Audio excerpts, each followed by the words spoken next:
C'est le dernier jour de la 6e et il ne reste que quelques secondes avant que la cloche finale ne sonne et que l'école soit officiellement terminée pour l'été. Une fille de 11 ans, enthousiaste, assise à son bureau, tape du pied en regardant l'horloge. Bientôt, elle aura 3 merveilleux mois de liberté. Surtout, elle pourra demander à sa mère de tenir une promesse qui changera sa vie. Elles ont passé un accord en arrivant dans cette nouvelle ville. Si elle terminait la 6e avec uniquement des A et de bons retours de ses professeurs, elle pourrait enfin avoir un animal de compagnie à elle. Il y avait bien sûr quelques conditions. L'animal ne devait pas être trop gros, ne pas faire trop de bruit, et il fallait qu'elle puisse s'en occuper toute seule. Ce fut difficile, mais elle a persévéré, beaucoup étudié et trouvé un tuteur de maths. Le moment est venu dans 5, 4, 3, 2, 1. La dernière sonnerie de l'année retentit et la classe éclate de joie. C'est l'été. Elle fourre ses livres dans son sac et sort en courant si vite qu'elle entend à peine les mots d'adieu de son professeur. « Passez de bonnes vacances d'été, tout le monde !» Les couloirs débordent d'enfants courant vers les bus, les voitures ou leur dernière marche scolaire pour rentrer chez eux. Présente avec eux, la promesse du jour lui donne un nouvel élan. Beaucoup de visages lui sont encore inconnus dans le couloir. Après un an en ville, elle a peu d'amis, mais cela n'a plus d'importance. Aujourd'hui, elle va avoir un ami spécial, quelque chose rien qu'à elle qu'elle pourra chérir, avec qui elle pourra jouer et dont elle n'aura jamais à se soucier d'impressionner. Il suffit d'une courte marche jusqu'à l'animalerie, puis d'une encore plus brève pour rentrer chez elle. Alors qu'elle descend le trottoir, le soleil illumine son visage souriant et elle laisse vagabonder son esprit. Quel genre d'animal devrait-elle prendre ? Un chien a besoin d'être promené, ça pourrait être trop de travail. Un poisson ? Peut-être. Mais on ne peut ni jouer ni caresser un poisson, il n'apprécierait pas. Elle se rappelle la tarentule de sa tante excentrique et frissonne. Pas d'araignée ? Certainement pas.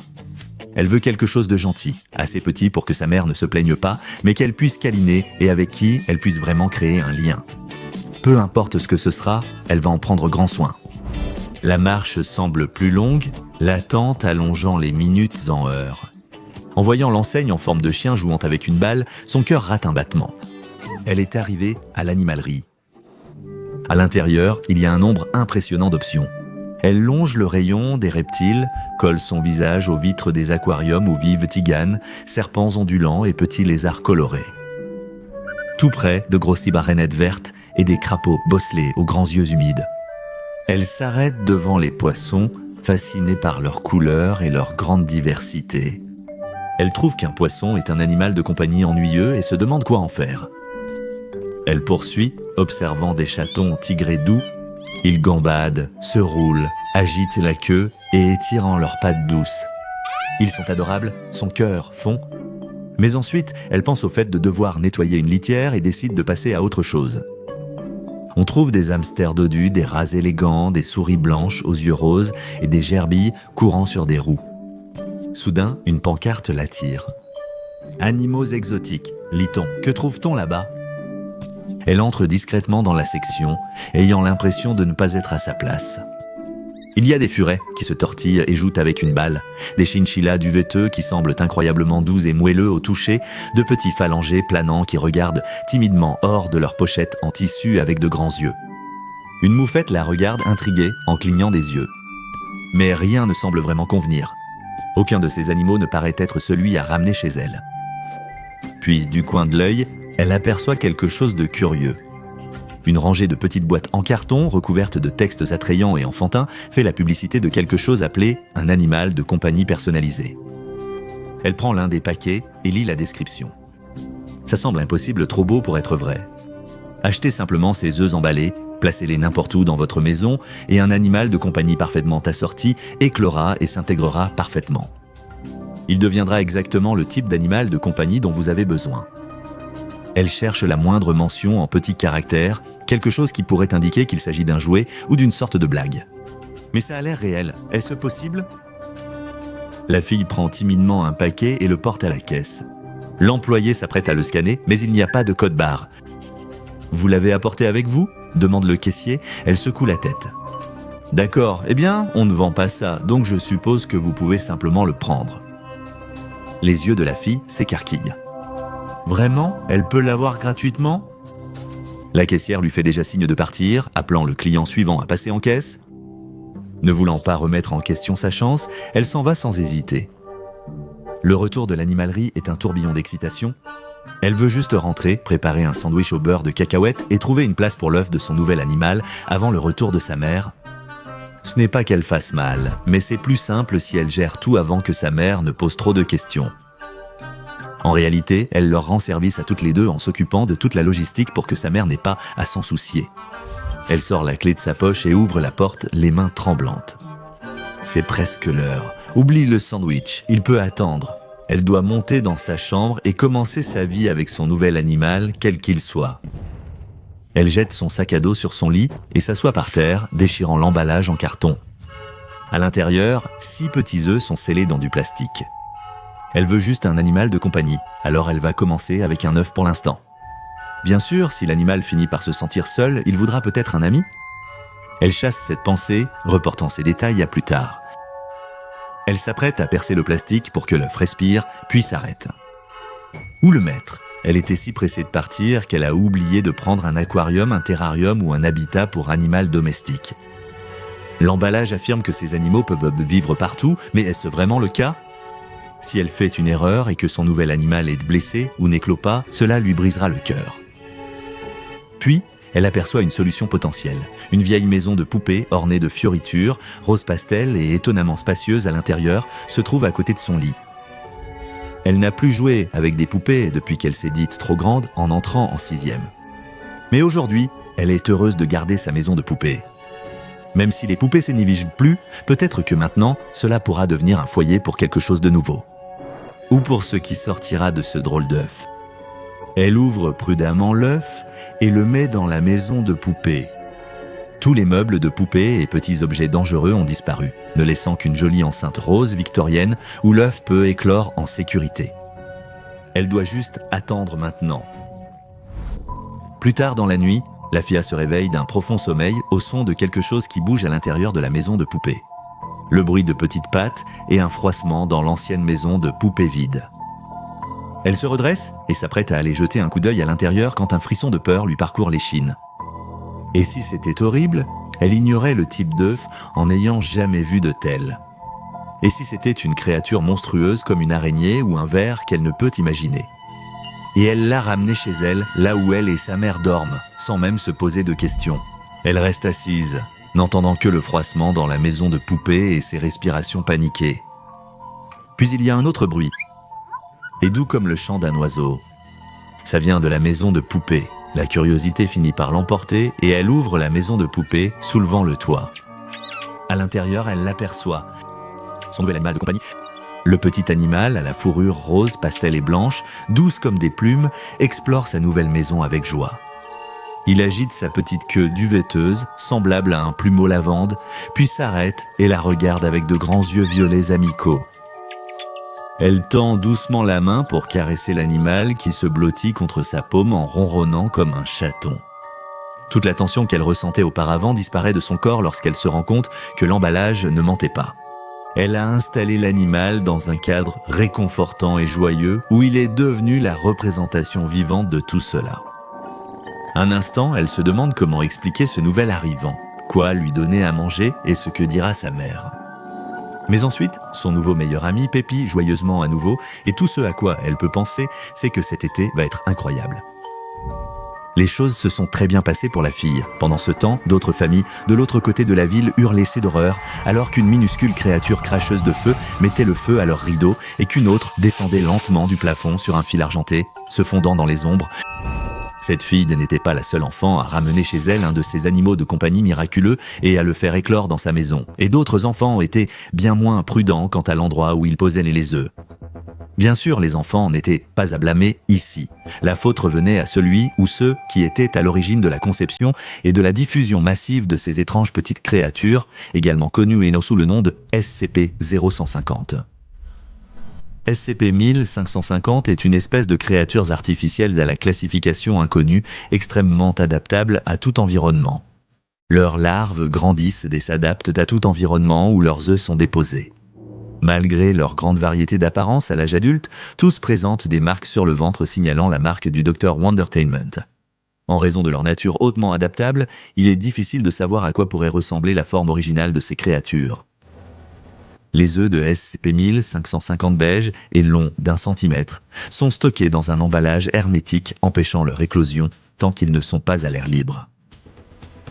La Fondation SCP a découvert SCP-1550 après la découverte de colis en carton étrange dans le rayon des animaux exotiques d'une animalerie. Aucun des employés n'avait jamais vu ces colis auparavant et n'avait même jamais entendu parler de Société Civile Professionnelle 1550 avant qu'on ne leur pose la question. Les colis ont été immédiatement placés en confinement et chacun contenait 6 œufs de SCP-1550 dans des récipients hermétiques. L'emballage d'origine incluait aussi une notice que j'ai pu obtenir en copie. Il est écrit « Vos parents refusent que vous ayez un chien ou un chat. Ne vous inquiétez pas, achetez un animal de compagnie personnalisé du Dr. Wondertainment. » Un animal de compagnie personnalisé du Dr. Wondertainment est bien supérieur à un chat ou un chien ordinaire et ennuyeux grâce à leur emballage original AdaptoX, une invention du Dr. Wondertainment. Il suffit de laisser vos AdaptoX d'animaux personnalisés du Dr. Wondertainment dans la maison et, lorsqu'ils éclosent, ils s'adaptent parfaitement à votre environnement, idéal pour les appartements. Pour avoir vos propres animaux personnalisés, c'est facile, les enfants. Il suffit de mettre un œuf dans votre maison et de briser le seau en plastique pour donner de l'air à votre nouvel animal afin qu'il puisse éclore. Votre animal sera adapté à votre lieu de vie. Si votre nouvel animal personnalisé semble seul, ajoutez simplement un autre œuf adapto et offrez-lui un nouvel ami. Le Dr. Wondertainment décline toute responsabilité en cas de blessure ou d'essai lié à ce produit. Les animaux personnalisés sont livrés stérilisés. Qui est ce Dr. Wondertainment? Une personne? Une entreprise? Une pieuvre très intelligente, passionnée de création de jouets? L'identité de la force derrière la marque reste indéterminée. Mais quoi que soit le Dr. Wondertainment, une chose est certaine. Leurs jouets sont très originaux. La Fondation SCP a confiné de nombreuses créations du Dr. Wondertainment comme SCP-285, SCP-2396 et SCP-11. Elles vont de l'utile au fantaisiste, voire carrément destructeur, et les motivations derrière chaque invention restent actuellement inconnues. SCP-1550 fait partie d'une longue série de jouets anormaux du mystérieux fabricant de jouets. Ainsi, comme ils l'ont fait avec tant d'autres produits Wondertainment, le personnel de recherche de la Fondation a décidé de réaliser quelques tests exploratoires sur ces supposés animaux de compagnie personnalisés. Un œuf de SCP-1550 a d'abord été placé dans un réservoir d'eau de mer pour éclore.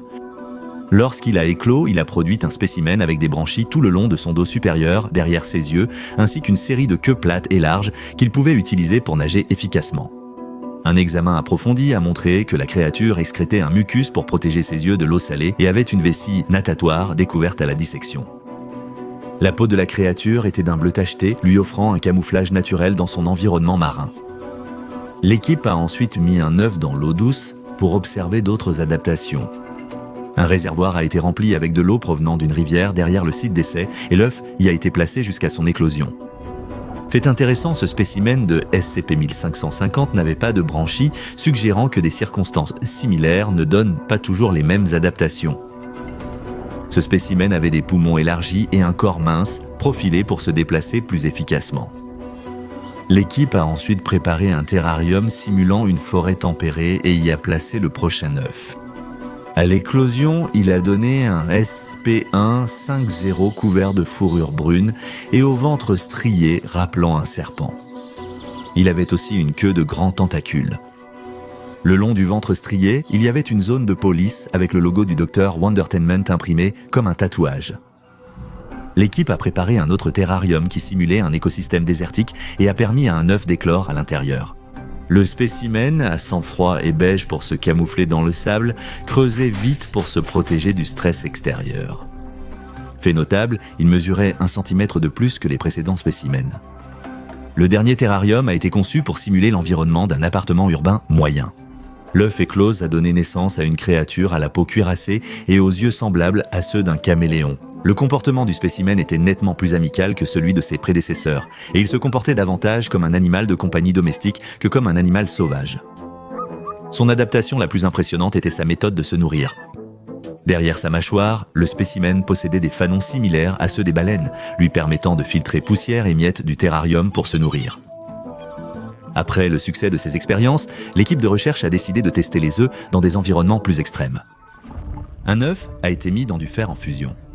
Il a immédiatement pris feu et a été complètement détruit. Le chercheur principal a répondu « Eh bien, à quoi vous attendiez-vous ?» Ce qui paraît tout à fait valable.